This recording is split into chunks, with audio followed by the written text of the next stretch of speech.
और अब आपको सीधे सुनाते हैं राजनाथ सिंह क्या कुछ कह रहे हैं। पूर्व प्रधानमंत्री श्रद्धेय अटल बिहारी वाजपेयी जी की यह कर्मभूमि रही है। इस अवसर पर मैं उनका स्मरण करता हूं और उनको नमन करता हूं। उन्होंने राष्ट्र को सशक्तिकरण का जो मार्ग दिखाया था, माननीय प्रधानमंत्री जी के नेतृत्व में राष्ट्र आज उस पर मजबूती के साथ आगे बढ़ रहा है। प्रधानमंत्री जी, आपके रूप में इस देश को केवल एक प्रधानमंत्री ही नहीं मिला है, बल्कि इस देश को एक मार्गदर्शक, एक अभिभावक और एक प्रेरणा पुरुष मिला है। पिछले कुछ वर्षों में व्यक्तिगत और राजनीतिक विश्वसनीयता का जो प्रतिमान आपने भारत में स्थापित किया है, वह लंबे समय तक अटूट रहेगा और देश को लगातार प्रेरित करता रहेगा, ऐसा मेरा मानना है। आज राष्ट्र के कोटि कोटि जन एक साथ मिलकर नए भारत की जो विशाल इमारत निर्मित कर रहे हैं, उसकी बुनियाद में इसी विश्वसनीयता की ही मजबूती है। आज दुनिया भारत को आशा और संभावना की दृष्टि से देखती है, तो उसके पीछे भी यही विश्वसनीयता है। प्रधानमंत्री, भारत के बदलते परिदृश्य ने दुनिया का ध्यान अपनी ओर खींचा है। प्राचीन काल में यह देश जिन जिन चीजों के कारण दुनिया भर में प्रसिद्ध था, यहाँ का उद्योग और व्यापार भी उनमें से एक था। पर कुछ ऐतिहासिक कारणों के चलते यहाँ का उद्योग और व्यापार गर्त में जाने लगा। इस देश ने ऐसा भी समय देखा है जब तमाम संसाधनों और उपयुक्त परिस्थितियों के बावजूद लोग बिजनेस के क्षेत्र में आने से हिचकिचाने लगे थे।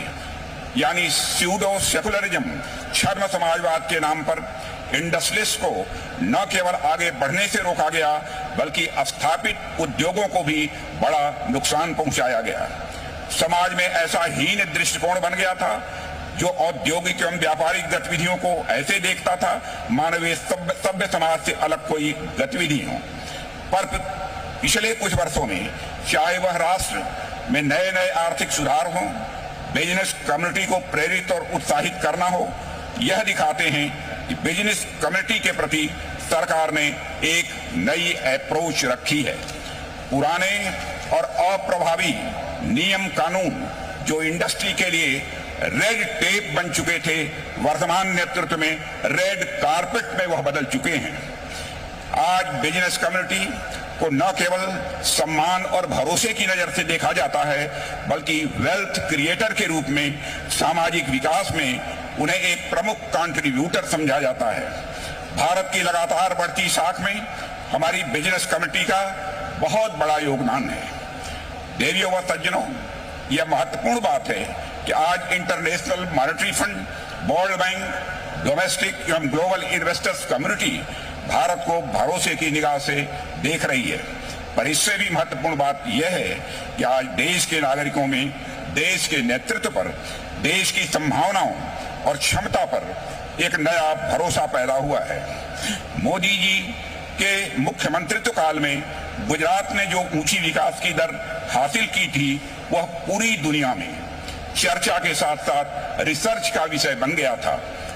अब जब मां गंगा के आदेश पर आपने उत्तर प्रदेश का हाथ थामा है, तो कोई कारण नहीं कि यह उत्तर प्रदेश भी विकास और समृद्धि की वही रफ्तार न पकड़े जो किसी समय गुजरात ने पकड़ी थी।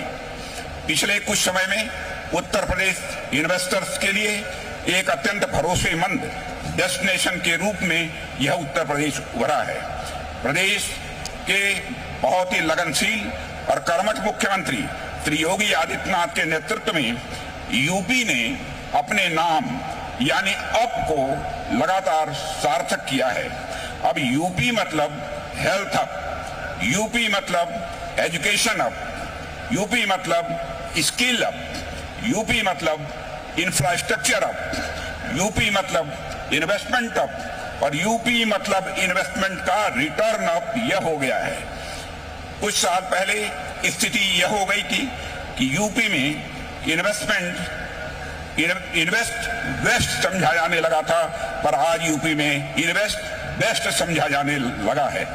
प्रधानमंत्री जी, आज दुनिया के बड़े बड़े आर्थिक विशेषज्ञों और इन्वेस्टमेंट फॉर्म्स का यह मानना है कि 21वीं शताब्दी आपके नेतृत्व और दिशा निर्देश में भारत की सदी बनने जा रही है। आज भारत विश्व में इन्वेस्टमेंट का मोस्ट अट्रैक्टिव डेस्टिनेशन बन चुका है। मेरा यह विश्वास है कि दुनिया की विकास की धुरी भारत की अर्थव्यवस्था बनेगी और उसमें उत्तर प्रदेश एक प्रभावी ग्रोथ इंजन की भूमिका निभाएगा। यूपी राइजिंग यानी अप राइजिंग और इंडिया राइजिंग एक ही सिक्के के दो पहलू हैं।